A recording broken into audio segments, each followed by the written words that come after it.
En la primera lectura es preciosa la teofanía que Isaías describe como prólogo de su gran misión.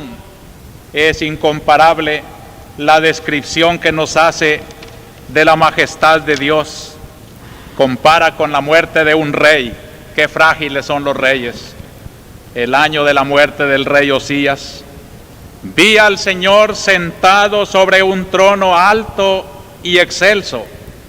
La orla de su manto llenaba el templo, y vi serafines en pie junto a él, y se gritaban uno a otro diciendo: Santo, Santo, Santo, el Señor de los ejércitos. La tierra está llena de su gloria. Y temblaban las jambas de las puertas al clamor de su voz, y el templo estaba lleno de humo, el signo de la presencia de Dios. Es una descripción magnífica de un hombre que entonces descubre también su pequeñez.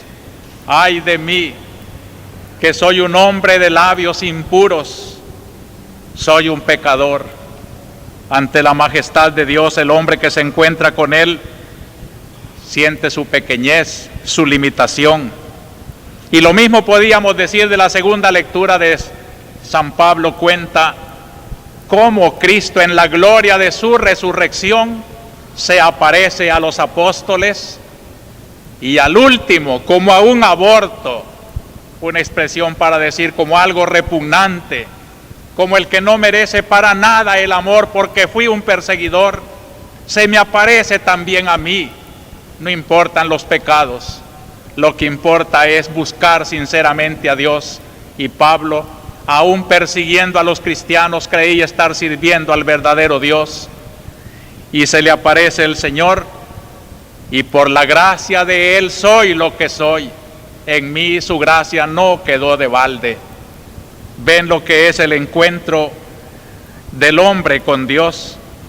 Si analizamos estos encuentros de las tres lecturas de hoy, encontramos estas tres cosas. En primer lugar, una revelación de Dios al hombre, y aparece como el Señor, el trascendente, fascinador y al mismo tiempo tremendo, exigente.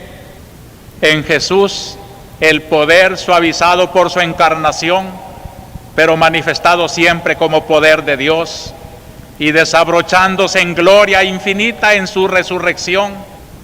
Este es nuestro Dios. Dichoso el hombre que no precisamente en la expresión externa de una teofanía como la de Isaías, sino en la sencillez de su oración, en el recogimiento de su plegaria, de su reflexión, se encuentra con Dios. Siempre me ha gustado a mí esta descripción que hace el Concilio Vaticano II de la grandeza del hombre. Dice: por su interioridad, el hombre es superior al universo entero. A esta profunda interioridad retorna cuando entra dentro de su corazón, donde Dios le aguarda, escrutador de los corazones, y donde él personalmente, bajo la mirada de Dios, decide su propio destino. Esta es una invitación a todos, hermanos. Nadie está excluido. Todos tenemos ese santuario íntimo de la conciencia, donde Dios está esperando la hora en que tú bajes a hablar con Él y decidas a la luz de su mirada tu propio destino. Qué hermoso es pensar que a la hora en que yo quiera, tengo audiencia con Dios, que en cualquier momento en que yo quiera recogerme en oración, Dios me está esperando y me está escuchando. Esto es lo que quieren revelar estas lecturas, de que todo hombre tiene esa revelación íntima de Dios en su propio corazón, y en la gloria de Dios se revela la dimensión del hombre. Dichoso el hombre que cuando se encuentra frente a la majestad de Dios no se ensoberbece, sino como Isaías, como Pablo, como Pedro, caen de rodillas para decirle: Señor, soy un pecador. No es que Dios se complace en humillarnos por nuestros pecados, sino que Dios sabe que el hombre por sí no puede pretender la amistad con Él, ni mucho menos la colaboración con su obra. Y entonces despierta este sentimiento de humildad para llamarlo el mismo Dios. No temas, de hoy en adelante serás pescador de hombres. No temas, le dice a Isaías, lo que sientes labio impuro, ya se te purifica, se te perdona todo. Y a Pablo también, siempre reconociéndose pecador, lo ha hecho el gran colaborador de su obra. Esto es lo segundo. En la gloria de Dios, el hombre encuentra su dimensión humana. Ningún hombre se conoce mientras no se haya encontrado con Dios. Por eso tenemos tantos ególatras, tantos orgullosos, tantos hombres pagados de sí mismos, adoradores de los falsos dioses. No se han encontrado con el verdadero Dios y por eso no han encontrado su verdadera grandeza. Y qué desgraciada es la vida cuando en vez de encontrar al Dios verdadero, se está adorando al falso Dios. Dios dinero, Dios poder, Dios orgullo, Dios placer, todos esos falsos dioses. ¿Quién me diera, queridos hermanos, que el fruto de esta predicación de hoy fuera que cada uno de nosotros nos fuéramos a encontrar con Dios y que viviéramos la alegría de su majestad y de nuestra pequeñez, porque lo tercero de este encuentro con Dios es que Dios levanta esta pequeñez, la purifica. Simbólicamente nos cuenta la primera lectura que un serafín tomó una brasa del altar y fue a restregar los labios de Isaías. El fuego purifica. Ya no digas que eres labios impuros, ya estás limpio y puedes ir a decir mis palabras. ¿A quién mandaré? Y el profeta dice: aquí estoy, mándame. Ya el hombre se siente a la altura de Dios y puede ser un colaborador del Señor.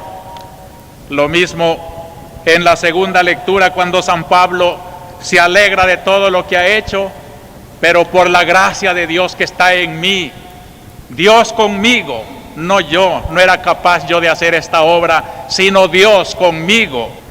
Y no temas, le dice Cristo a Pedro, de hoy en adelante serás pescador de hombres. La gran misión de la pastoral entre los gentiles, la gran obra de colaborar con el Señor.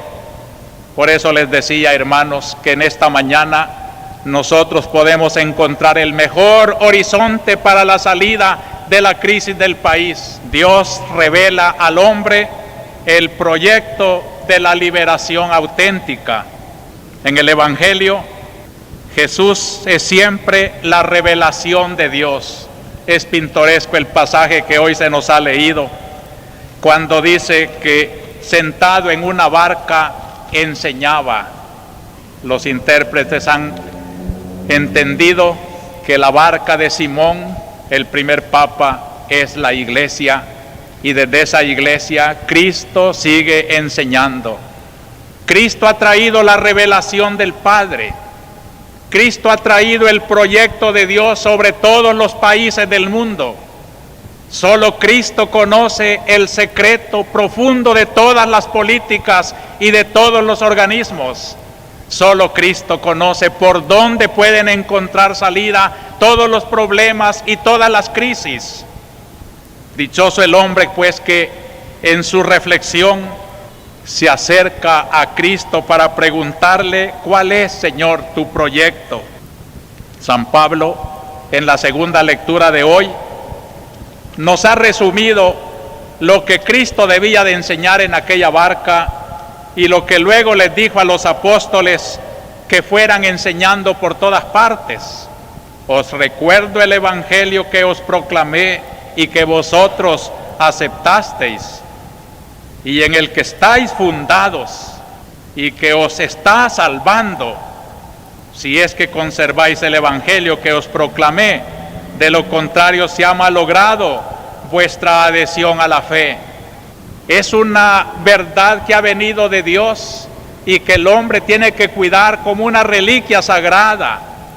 No debe de jugar uno con el Evangelio, no debe de interpretarlo o manipularlo uno según sus conveniencias. Tiene que ser el Evangelio que salva, el que Cristo trajo y nos sigue dando la Iglesia. Evangelio muchas veces duro contra nuestros propios caprichos, contra nuestros deseos de placer, contra nuestros egoísmos. Pero dichoso el que hace prevalecer no sus caprichos, sino el Evangelio del Señor. Y mejor dice, soy un pecador ante la santidad del Evangelio, y no querer subyugar el Evangelio a sus propios pecados. ¿Cuál es el Evangelio que yo proclamé y que os está salvando? Y hace el resumen de todo lo que predicamos en todas partes los predicadores. Porque lo primero que yo os transmití, tal como lo había recibido, porque Pablo también era transmisor nada más de un mensaje, es que Cristo murió por nuestros pecados según las Escrituras, que fue sepultado y que resucitó al tercer día según las Escrituras, y que se le apareció a los apóstoles, hasta a mí que soy simplemente un aborto porque he perseguido a la iglesia de Dios. Solo Él es salvación de los santos y de los pecadores. Solo en Él se puede fundar nuestra esperanza y nuestra seguridad. Este es el proyecto salvífico. Dios quiso que su iglesia no se comprometiera con ningún proyecto concreto. Y por eso termino mi reflexión, que podía ahondarse mucho más, sabiendo sobre todo, yo les encarezco que los cristianos cada día lean más y más el pensamiento de Dios, traten de encontrarse con Dios y vean que su proyecto es de una salvación integral,